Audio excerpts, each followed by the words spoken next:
और आपको एक नया नारा देकर जा रहा हूँ। अपने नारा सुन लीजिए, फिर रिपीट कीजिएगा। नए सुबह की नई आवाज गिरिराज गिरिराज, नए सुबह की नई आवाज, नए सुबह की नई आवाज। बेगूसराय संसदीय क्षेत्र के उम्मीदवार और अगले नरेंद्र मोदी जी के कैबिनेट के होने वाले वरिष्ठ कैबिनेट मंत्री माननीय श्री गिरिराज जी, बेगूसराय के जिला अध्यक्ष माननीय संजय सिंह जी, जनता दल यू के वरिष्ठ नेता और सांसद रामचंद्र बाबू और मंच पर बैठे हुए बिहार सरकार के वरिष्ठ मंत्री और सभी सम्मानित जनप्रतिनिधि और नेतागण, मैं बोबो बाबू का भाषण सुन रहा था। वो उत्साहित भी कर रहा था और हतोत्साहित भी कर रहा था। अब जिस मंच पर बोबो बाबू हो गए, मैं भाषण देने नहीं आऊंगा। भविष्य में बोबो बाबू संसद में गूंजे और उसके पहले गिरिराज जी को भारी बहुमत से जिताकर भेजे, यही मेरी अपेक्षा है। अरे बेगूसराय की जनता को एक पर एक फ्री मिल रहा है तो उसको क्यों छोड़ेगा? एक गिरिराज जी है, एक मैं हूं। अब बोबो बाबू आपने जो पुल का काम गिरिराज जी को दिया, छोड़ दिए। बड़ा काम कर रहे हैं, वो पुल का काम तो मैं कर दूंगा।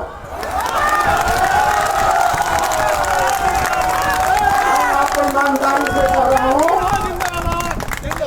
ये गिरिराज सिंह सामान्य सांसद नहीं है।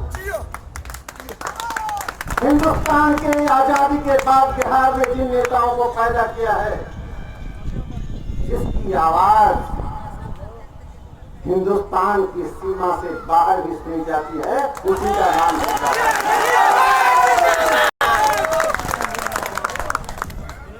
लोग कहते हैं कि आपने पाकिस्तान में जाकर मारा तो क्या कर दिया, आगे क्या करेंगे मैं बता रहा हूं।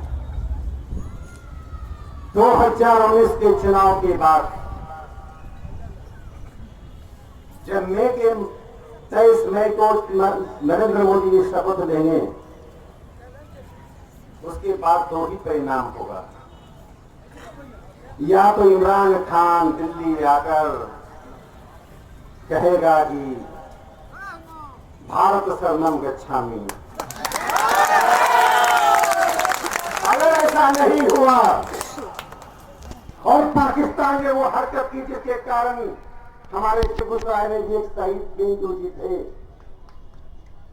तो भारत पाकिस्तान के बीच में बॉर्डर नहीं रह जाएगा। मैं तो विश्वास दिलाता हूं कि हिंदुस्तान अखंड भारत की ओर बढ़ रहा है, इसका श्रेय सिर्फ नरेंद्र मोदी जी को ही नहीं, हमारे गिरिराज जी को भी जाएगा।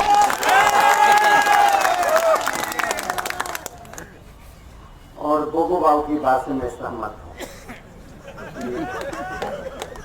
कि बार बार उसका नाम क्यों ले।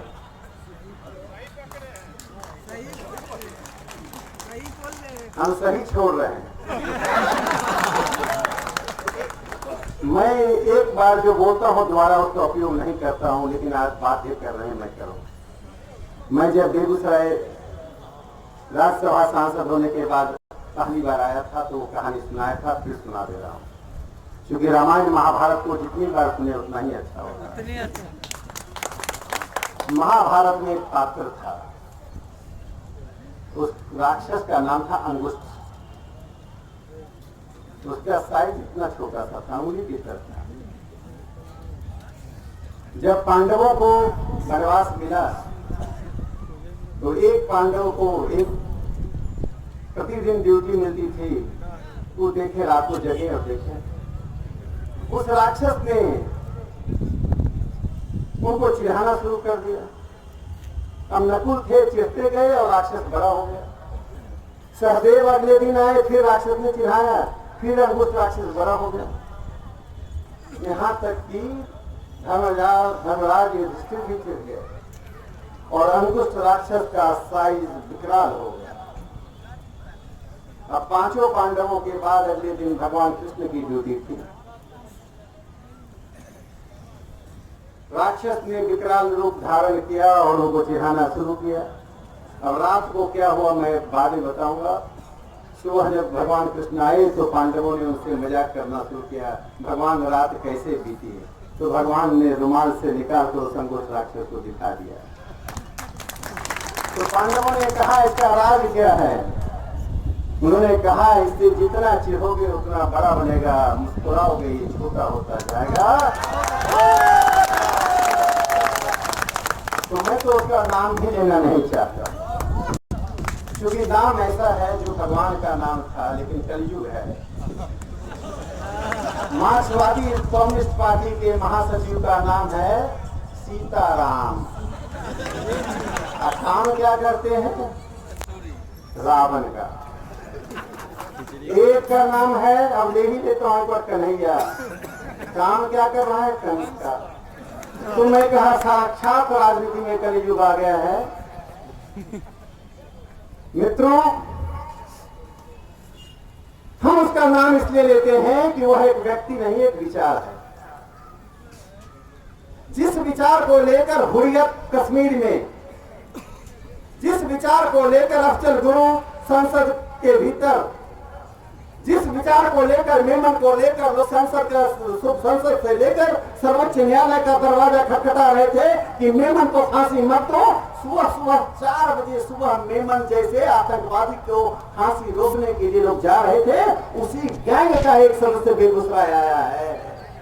और जो लोग बेगूसराय में नाटक करने, थिएटर बनाने के लिए जेएनयू से आए, उनको मैं बता दे रहा हूँ, जवाहरलाल नेहरू यूनिवर्सिटी की आयु ही अब कब क्या बची। क्योंकि ऐसे लोगों को आप पालेंगे तो विश्वविद्यालय बंद हो जाएगा। जो लोग इसे थिएटर बनाना चाहते हैं बेगूसराय को, बेगूसराय आतंकवादियों की प्रयोगशाला नहीं बन सकती। जिस बेगूसराय में गिरिराज सिंह, गिरिराज का नाम मुझे मालूम नहीं है, इसका नाम, इसका मतलब होता है हिमालय। एक छोटी कहानी और भी बता देता हूँ, मैं अपनी बात समाप्त करूँ। आप थक गए हैं भाषण सुनकर।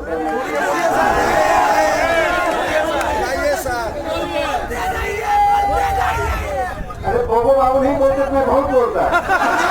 ये तो सारा मेरी बात बोल गए। मैं तो सोचा था इनको पहली बार देखा, सोचा कोई बूढ़े आदमी होंगे, लेकिन बहुत जवान थे।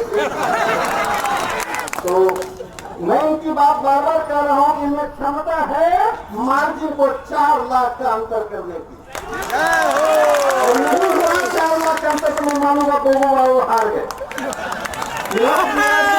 कसम खिलाया है, मैं आज इनको कसम देकर जा रहा हूँ कि अंदर को 4 लाख कीजिए, एक भी बच्चा रहा तो आपके हाथ में मानो।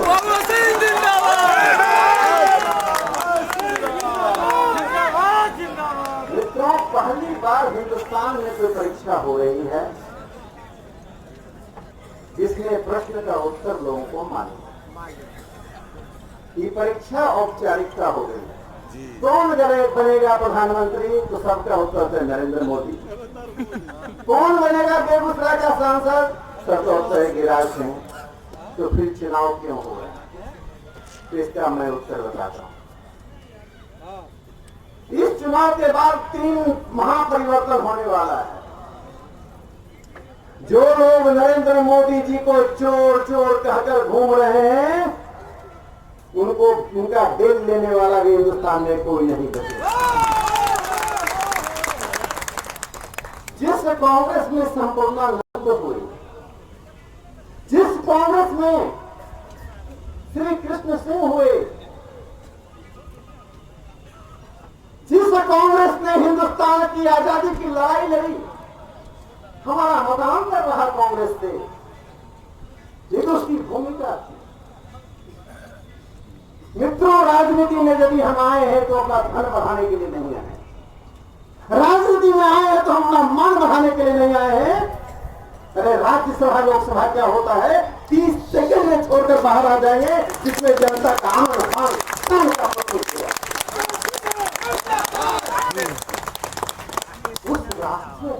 का राष्ट्रीय अध्यक्ष, उसकी पूर्व अध्यक्षा सोनिया जी और राहुल जी बेल पर छूटे हुए। मैंने बहुत सुना था चोरी होते हुए कि अपने घर में भी डाका डाला जाता है, या यदि कोई सीखे तो सोनिया और राहुल जी। नेशनल हेराल्ड कौन सा अखबार है? आजादी के आंदोलन के दौरान पंडित जवाहरलाल नेहरू ने खून पसीने से उस अखबार की स्थापना की। उसकी सारी संपत्ति को हड़प कर चलिए। अरे बोफर्स का कमीशन क्या कम पड़ गया था? उस कमीशन का जो इंटरेस्ट सूद होता है उसी से आपका जीवन चलता। आपने नेशनल हेराल्ड में क्यों डाका डाला? इसलिए जेल जाने वाले लोग बार बार चिल्ला रहे हैं और नरेंद्र मोदी जी पर आक्रमण कर रहे हैं। इसका एक दूसरा परिणाम होने वाला है। हिंदुस्तान में कोई विदेशी ताकत यह सोच नहीं पाएगी कि हिंदुस्तान की भूमि पर हम अपने पैर बिना हिंदुस्तान के इजाजत का रखें। मित्रों, आप जाइए, पिछला सारा वीडियो देख लीजिए। हिंदुस्तान का प्रधानमंत्री जब अमेरिका जाता था, चाहे जिमी कार्टर थे, रीगन थे, ओबामा थे, तो अमेरिका का राष्ट्रपति प्रधानमंत्री से मिलता था और ऐसे पीठ थपथपाता था। जब नरेंद्र मोदी जी अमेरिका गए तो उन्होंने कहा कि तुम पीठ थपथपाओगे तो हम भी तुम्हारा पीठ थपथपाएंगे। आप जाइए, वीडियो देख लीजिए। नरेंद्र मोदी वह शख्सियत है जिसके साथ भारत की नियति जुड़ गई है। उस नियति को हिंदुस्तान की जनता क्षति नहीं होने देगी। कम से कम बेगूसराय की जनता ऐसा नहीं। एक तीसरा भी परिवर्तन आएगा। प्रधानमंत्री नरेंद्र मोदी जी ने कहा था कि हम अमेरिका का वीजा लेने के लिए लंबी कतार में खड़े होते हैं। मैं आपको वादा करता हूं कि 2024 के बाद भारत का वीजा लेने के लिए अमेरिका में लोग कतार में खड़े हैं। स्वस्थ, समृद्ध और सभ्य भारत के निर्माण की जो प्रक्रिया भारतीय जनता पार्टी ने अपने विचार, संगठन और मूल्यों के आधार पर शुरू किया है, वो सामान्य नहीं है। इस पार्टी ने दीनदयाल उपाध्याय को जन्म दिया, जिसने जाति पाति से ऊपर उठकर जौनपुर का चुनाव हार गए, लेकिन लोगों से कहा कि जाओ कहो जनसंघ जीत गई, दीनदयाल उपाध्याय हार गया। मैं बेगूसराय की जनता से अपील करता हूं, पूरे हिंदुस्तान के तारीख में एक ऐसी लाइन खींचे जिस किसी ने भी अपने परिवार को आगे बढ़ाया, जिसने भी जाति के नाम पर राजनीति में काली पोतने का काम किया, उस पुनर्जागरण का काम गिरिराज सिंह की जीत के बाद शुरू हो जाएगी। बेगूसराय की जनता धर्म, जाति, संप्रदाय से ऊपर उसका वोट है। मैं बार बार रामधारी सिंह दिनकर जी का नाम लेना नहीं चाहता हूं। उनकी कविता पढ़कर हम बड़े हुए। मैं एक तुलना करके अपनी बात समाप्त करूंगा। अभी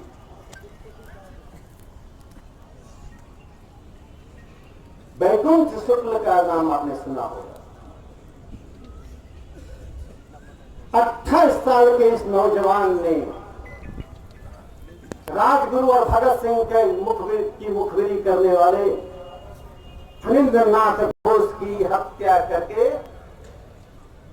हंसते हुए जब फांसी की सजा देने गए,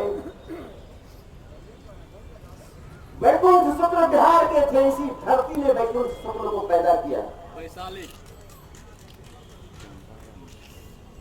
इसी धरती ने उन 7 बच्चों को पैदा किया जो पटना सचिवालय में झंडा फहराने के लिए गए। अरे उमाकांत सिन्हा का आयु क्या थी? 9वीं क्लास का छात्र। रामानंद की आयु क्या थी? 9वीं क्लास का छात्र था। राम गोविंद की आयु क्या थी? वह भी 9वीं क्लास का छात्र था। जगतपति 10वीं क्लास का छात्र था। राजेंद्र 9वीं क्लास का छात्र था। ये 9वीं 10वीं क्लास के बच्चे स्कूल जाते हैं तो माता पिता उनके साथ जाते हैं, इसको रोड क्रॉस करा कर आए। उन 9वीं 10वीं क्लास के छात्रों ने जाकर पटना सचिवालय में विलियम आर्चर ने कहा गोली चलाओ, एक पर एक गोली लगती गई। 7 बच्चों ने सचिवालय पर 11 अगस्त 1942 को फर्ज खड़ा कर बता दिया कि हिंदुस्तान की भूमि में बिहार का स्थान क्या है। ये चंद्रगुप्त मौर्य की भूमि है। वैकुंठ शुक्ल जी ने जब फांसी की सजा के लिए ले जाया गया तो उस जल्लाद की हिम्मत नहीं थी फांसी के लिए। उसके रोंगटे कांप गए। उन्होंने कहा देर क्यों कर रहे हो? और अंतिम उनकी आवाज थी, जिस आवाज को आप दोहराएं, भारत माता की जय। और इस बेगूसराय को प्रयोगशाला बनाने कुछ बॉलीवुड कुछ जेएनयू के लोग आ रहे हैं कहने भारत माता की जय नहीं, पाकिस्तान पिता की जय।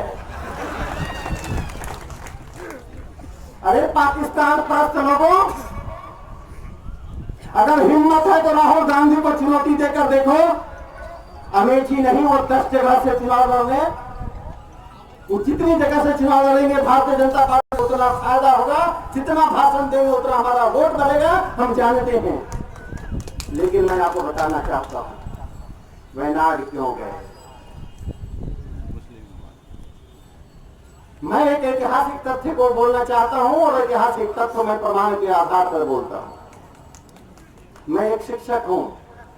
जब भी मुझे टेलीविजन डिबेट में चुनौती मिली, मैं कहा कि यदि मैं गलत बोलूंगा मैं विश्वविद्यालय से इस्तीफा दे दूंगा। तो मैं आज उसी प्रमाण के साथ आपके सामने बात रखना चाहता हूं। ये बहुत ही गंभीर समय आ गया है मित्रों। जिस मुस्लिम लीग के झंडे के नीचे वो चुनाव लड़ने गए हैं, यह मुस्लिम लीग 1947 में भारत के 2 टुकड़े होने के लिए जिम्मेदार तो था, यह उतना महत्वपूर्ण नहीं रह गया। 14-15 दिसंबर को 2 दिन कराची में आजादी के 15 अगस्त के बाद, अगस्त में आजादी मिले, सितंबर, अक्टूबर, नवंबर, दिसंबर, चौथे महीने में टाइम्स ऑफ इंडिया, डाउन अखबार, सिविल एंड मिलिट्री गजट के अखबारों की सुर्खियां देख लीजिए। कराची में 14-15 दिसंबर को क्या हुआ? 14-15 दिसंबर को मुस्लिम लीग का सम्मेलन हुआ, जिसमें हिंदुस्तान से 190 प्रतिनिधि हिस्सा लेने गए। बंद कमरे के सम्मेलन में कायदे आजम जिंदाबाद का नारा लगा। कायदे आजम जिन्ना को कहा जाता है। लेकिन जो घटना घटी वो बहुत ही दर्दनाक है। हिंदुस्तान में मौलाना आजाद थे, राष्ट्रवादी थे, 5 वक्त का नमाज पढ़ने वाले थे। यह देश तो ऐसा स्वर्णिम भूमि है। एक बार हम गुरुद्वारा जाते हैं, दूसरी बार मस्जिद जाते हैं, तीसरी बार चर्च जाते हैं, चौथी बार मंदिर जाते हैं, हमें तो पता ही नहीं चलता है। हम तो ईश्वर को खोजते रहते हैं। ईश्वर को खोजने के लिए हम आकाश पताल एक करते हैं। यह तो ऐसी भूमि है। लेकिन उस भूमि पर जिन्होंने कहा, मौलाना आजाद ने एक सलाह दी थी, जो संगठन देश के विभाजन के लिए जिम्मेदार है उसको भंग कर दे। जिन्ना का भाषण डाउन अखबार, जो मुस्लिम लीग का अखबार है, जो पहले दिल्ली से प्रकाशित होता था, आजादी के बाद पार्टीशन के बाद वो लाहौर से प्रकाशित होने लगा, उसने सुर्खियों में छापा, जिन्ना suggested Indian Muslim League not to dissolve, not to be swayed by Maulana Azad. जिन्ना ने भारत के मुस्लिम लीग को सलाह दी कि मौलाना आजाद की सलाह पर न चले मौलाना आजाद घोर राष्ट्रवादी थे, मैं उनको सलाम करता हूँ। उनकी आवाज पर मत चलो, मुस्लिम लीग को जिंदा रखो, क्योंकि हमारा एजेंडा जिंदा है। और जिन्ना ने उस दिन 2 लोगों को नियुक्त किया।